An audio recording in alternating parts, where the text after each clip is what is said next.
สบายดีพี่น้องกับสบายดีพี่น้องสุขุสุคนสมองสมบูรณ์กับสบายดียามเสาร์พี่น้องแต่เขาก็มาส่งแต่เสาร์พี่น้องในผักหอมในหมกทั่วมาส่งให้อันป้าเพิ่นส่งแต่เสาร์แม่ก็มีอะไรขอบุญขอบคุณหลายๆเด้อขอบใจหลายๆเด้อนำทีมประกายลูกที่ซัพพอร์ตซื้อผักหอมแล้วก็ซื้อหมกทั่วซอยอันในตาเนาะพอได้ค่าขนมให้นางวาสนาเพิ่นไปโรงเรียนขอให้อยู่ดีมีแห้งสุขภาพแข็งแรงเฮงๆปังๆเลยเด้อกายประกันภัยขอให้ได้ลูกค้าเขามาซื้อหลายๆแล้วก็ค้าขายง่ายมือเนาะเหตุกิจการงานยังก็ขอให้ลุกให้เรื่องเด้อให้ลาบให้ลื่นหน้าที่การงานของไอ้ลูกอะให้อันลาบให้ลื่นเด้อให้มีเกียรติมียศให้มีคนนับถือลือหนาลำหนาถือตาเจ้าคนนายคนขึ้นไปเรื่อยๆในเรือนสั้นเรือนหรือละลายเด้อเอาค่ะหากมาหอดเพื่อนไม่คอมิแซดบอกคนจะเศร้าเลยแหละเขาก็มาส่งแล้วเขาก็สิครับเมื่อเกี่ยวเขาเนื่องจากว่าเขาก็ยังพันได้แล้วเขาก็สิลงมือเกี่ยวอีกเนาะเขาก็เกี่ยววังหันแล้วก็ยุดฝนมาตกห้ำมาเลยแล้วก็ยุดแล้วก็มันนี่มันแดดก็ฟังข่าวพ้นก็คือว่ารถแล้วก็เลยสิเกี่ยวบ้านนี่ทั้งเกี่ยวทั้งตัดพอแล้วก็ประมาณ2-3 มื้อคือสิแล้วหน่อยแล้วก็แลนลัดมาส่งแต่เสาๆเลยเขาแล้วก็มีใหญ่จะดีเพิ่นอุดหนุนแต่มาขึ้นนี่แหละพี่น้องเอ้ยแต่ว่าเขาก็เลี้ยงมาส่งแต่เสาว่าเขาก็จะกลับมาเกี่ยวเขาเขาก็บุญหลายเนาะที่มีอันผู้ใหญ่จะดีเพิ่นอุดหนุนเขาตลอดเขาก็ดีก็ดีมกดีใจหลายถ้าบ่มีหยังสิตอบแทนคุณเพิ่นเนาะก็มีแต่ทำอวยใส่ให้พรนี่แหละเอ้ยที่ตอบบุญแทนคุณเลยอ้ายเนาะก็ขอให้อันนั้นคำอวยพรของน้องเนาะเป็นสิ่งศักดิ์สิทธิ์เด้อขอให้สมความมุ่งมั่นปรารถนาได้เป็นปากเก็ดปากย้ำเนาะปรารถนาสิ่งใดก็ขอให้เอื้อยให้อ้ายได้สมความมุ่งมั่นปรารถนาเด้อให้ร่ำให้รวยนั่นแหละหน้าที่การงานลูกค้าซื้อประกันภัยก็ให้หลังเขามาซื้อหลายๆก็เอื้อยอ้ายก็ได้เงินมาเนาะก็มาสอยน้องทั้งนี้ก็ดีมกดีใจหลายเนาะน้องก็ตอบแทนบุญคุณก็คือนำมกนำใจด้วยว่าคำอวยพรที่อันประเสริฐเลิศล้ำนี่แหละก็ให้เป็นอันพรที่ประเสริฐขอให้มาเกิดให้แก่ครอบครัวของเอ้ยอ้ายเด้อที่อุดหนุนสวยน้องมาตลอดไปนำกันพี่น้องมาหอดแล้วหอมปอมกับหอมบัวนะเก็บไว้ด้นก็คือสิได้อีดอกเขาบริใส่ปุ๋ยโดยมาชวนจักหมัดนี่อัน10 มัดมักตัวมาชวนใน10 หมัดแม่นตัวปีปนนั้นกับมักตัวนั่นนั่งเกณฑ์นะเจ้าแหวนแล้วบ่ได้เราบ่ได้บอกรวมมาผิดหมดเลยโอเคกันว่านั้นเจ้าอันนั้นก็เฮาสิไปแวะให้เจ้าแบ่งให้กะอันก็เจ้าแบ่งให้เราเฮาก็สิไปแวะให้เราเพราะว่าเฮายังสิกลับมาพี่กลับเพื่อนคนนี้เนาะโดยเพราะว่ามื้อนี้เฮาบ่ได้เข้าเมื่อมื้อนี้นะตากเท้าห้องเราบ่ได้บอกเฮาเรามีแต่ว่ามาลงเงินไม่คอมไปจ้ะร่วมเบิดเท่าไรนี่อันมักตัวน่ะมักตัว10 มันน่ะมันละ10,000กับ100,000ตัวนี้อัน150,000ตัวนี้แม่นบ่250,000บ่แม่นอัน30 มัดมันละ5,000ไหลโลดเจ้าไหลโลดนี่350,000บ่250,000โอ้ยพังทิศเลยพังก็ได้เดี๋ยวจ่ายก่อนเพิ่นเราให้จ่ายเลยเนาะเงินเอื้อเห็นแล้ว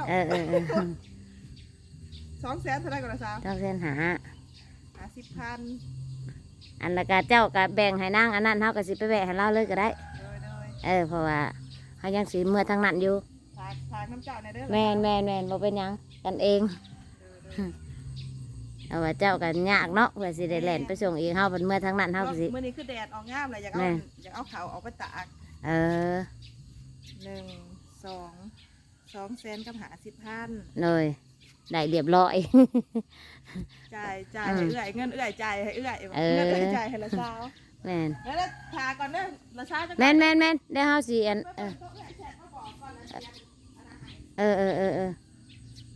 เอาก็สิไปส่งเพิ่นเลยพี่น้องเอ้ย ไปส่งให้นางคาดีเลยเขาก็ได้รับเรียบร้อยเด้อเงินที่เอื้อยจ่ายค่าหมักถั่วกับผักหอม250,000เนี่ยได้รับเรียบร้อยเขาก็มาส่งแล้วก็ยังสิกลับเมื่อเกี่ยวเขาก็เลยสิไปแวะส่งให้นางคาดีเลยก็สิเมื่อเกี่ยวเขาพี่น้อยเป็นแบ่งคู่เลยได้เจ้าก็ใส่กับทุ่งหมักถั่วเลยเอื้อย แก ค่ะ งพูดเลยเด้อเอื้อยบ่ละเช้าหอมปอมหอมปัวหอมปอมหอมบัวนี่หมัดใส่กันเลยบ่นี่ แม่น โอเค เอามาใส่กันเลย เอื้อยเพิ่นสั่งการมาว่าแนวละหา พอดีอันเจ้าก็ใส่กับ หอม ทุ่ง ปอ ห ม มัก หอม ถั่ว บัวมันก็สิเป็นซิปพุ่นแหล้วเนาะ ใช่ นี่แหละ บ่และใส่กันเฮามัดใส่กันเลยเฮามัดใส่กันหอมบวกกับหอมปอมน่ะหากว่าแนวละหาเจ้าก็แล้วว่าหอมปอมกับหอมบัวน่ะแนวละหาบ่ เอื้อยเราคิดว่าอันหอมปอมเจ้าก็มาต่างหาก เอ หอมบัว อ ต่างหากนะ บ่เฮามัดใส่กัน โอ้ เจ้าก็ให้เราเป็น10เลย ซิปเห็นเนาะ กับสิแบบนั้นติ แต่ว่าเขา แต่ว่า เขาเอื้อยเราเข้าใจว่าเจ้าหมัดคนละอย่าง บ่เฮามัดใส่กันแล้ว สี่ห้า เพราะว่าอัน30มัดได้อยู่นั่น เจ็ดแปดเก้าสิบสี่แล้วละเช้า แล้วว่าซั่น ขอบมุกขอบใจเลยหลายๆเด้อที่ซื้อมักถั่วซื้ออัน ผักหอม ผักหอมบัวหอมป้อมให้ขอให้เรื่อยกับอ้ายอยู่ดีมีแห้งเฮงๆรวยๆตลอดไปเด้อ สาธุ หวาน ขอให้สมพรปาก ขอบใจ ทั้งนี้ก็มีแต่คำโอ้ยใส่ให้พรอะไรหายเนาะเอื้อย แม่น อืม แล้วก็อันขอบใจทั้งละเช้าผมมาส่งหอดหมองหอดเพื่อนหอดมือ คือการ เช้าแต่เซี่ยวเพิ่นนั้น เล่งเพราะว่ายังพันได้แล้วเกี่ยวเขา โดย มาหอดแล้วพี่น้องอันบ่อันเล่าอันดูดเอาเด้แล้วเอาโหลดดูดเอาแหลน อืม สบายดี เป็นนันผ่าห้าผากว่าน้ำเจ้าเลยได้บ่นะสาวบ่ โดย ได้แล้วสิเป็นหยังวะ การเสร็จแล้ว แม่นเพิ่นนั้นแบ่งเอาแล้วเลยเพิ่นให้เอามาให้ ขอบมุกขอบใจหลายๆ ไอ้ที่เพิ่นซื้อ ขอบใจเอื้อยกับอ้ายหลายๆเด้อที่ซื้ออัน มักทั่ว มักทั่ว แม่นมักทั่วกับผักหอม งามขอให้เอื้อยกับอ้ายอยู่ดีมีแรงลำลำรวยๆปรารถนาสิ่งใดก็ขอให้สมความมุ่งมั่นปรารถนาลำลำรวยๆเหตุกิจการกันลูกค้าหลายๆค่ะขายประกันภัยก็ได้ สาธุแล้วบ่อันนั้นน่ะเกี่ยวเขา กำลังเละออกยังไม่ได้ตาก เฮ็ดดินออกเนาะน่ะ โดย ตามเดินนี่ได้นี่เนาะ ไปผูกงัวเอางัวออกเลยก็เลยอัน มันสุ่ม เห็นแล้วก็เลยเก็บ อืม เอามาใหายก็ขอให้ขาดขายมันมาเฮงๆรวย สาธุสมปอนปากคือกัน เอาก็ไปส่งเพิ่นแล้วเพิ่นว่าเฮาฝากน้ำเจ้าเมื่อใดบ่ได้สาวอัน ๆงามเนาะ เพราะว่ามันมื้อนี้มันเป็นวันอาทิตย์เราก็ได้ เออ มักถั่วน่ะเพิ่นปั้นเอาแล้ว เก็บไเนี่ย แน่น โอ้ยขอบใจ ก็ดี หลายๆ เฮาก็มาส่งแต่เช้าเฮาก็สิเมื่อเกี่ยวเขาวเฮาก็ได้ ได้จากวันแล้ว ยัง โอ้ยอันนี้ นั่นถ่าฟังพ้นนี่แหละอันใดจ้ะ ห้องเถื่อนยันพ้นโต๊ะ แม่นสุดก่อนน่ะก็พ้นห้ำน่ะก็มาปั่นแล้วก็มาตากอีกบาทเนี่ยมาโหลดโอ้ย ตา ว่ะ กใส่ตากเก็บขั้นสิตากกันยัง อืม เปะๆยังไม่ได้ตากขั้นตากก็เก็บน้ำบุท่านพ้น มาอีกเลย อืม ของข่อยยังบ่ได้เบิดได้น่ะก็ตากอยู่ในอันร้านน่ะข่อยน่ะอันนั้น แล้วมัดเข้ามา อันโตอันนั้นพ้นตกสุดก่อนน่ะมันเปียกแห้งแล้วก็จะบ่ปั่นให้แล้วก็เอามาพึ่งตาก โอ้ยตากหมัดกับพ่อตากหมัดมาโหลดปั่นเขาจะเอาบุซี่หายกันตะกุ้มตาก แม่น ตากพ่อกำลังที่แหงกับพ้นใหม่เก็บกับเปียกอีก ตากมัดมันน่ะก็ตัดตาพึ่งไปเลย ตัดต่อกันเด้เพราะว่ามันสุ่มในหัวมันน่ะเขาเจ้าบ่อยากปั่นให้บาน เขาจะบุ มันปั่นยะเขาเจ้าว่ะ เป็นยังที่ได้ตากเม็ดอีกจังหวะ แม่นข่อยคือกัน แต่ว่าอันรอบนี้จะว่าอดเอาอยู่นะเขาวน่ะมันลงแล้ว ข่าวงานปีนี่บ่วิทย์หอดพุ่น บ่วิดแห้งกระเต็กปกตินั่นเดือน12มันสิเบิดเรือน แห้งแล้วเนาะ แม่น อันนี้มันบ่แห้งทันตีบาดเนี่ย แม่น จังหวะบ่แล้วจะเถื่อ มาแล้วจักเทื่อจังว่า เกี่ยวแล้วก็มัดกำลังสิแก่เพราะว่าเปียกอีกแล้วมา อื อี ม กแล้ว คือกันข่อยดมื้อน่ะตั้งหัวพอดี10ให้ ลงไปตั้งหัวตากว่ะ สระที่ โอ้ยว่าตายเลยจังหวะหลาบนะ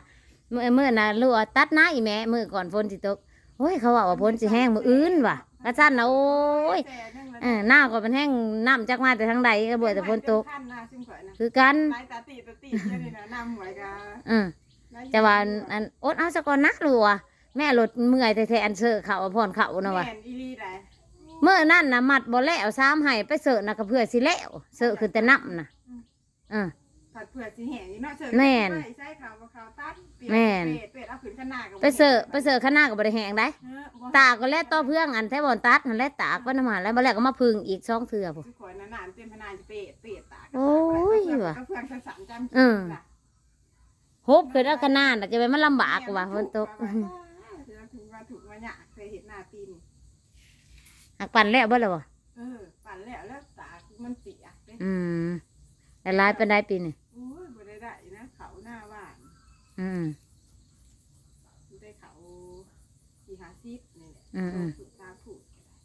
ปั่นกับจุ่มบะหมันบ่ กันน้ำกัน เฮ็ดนำกัน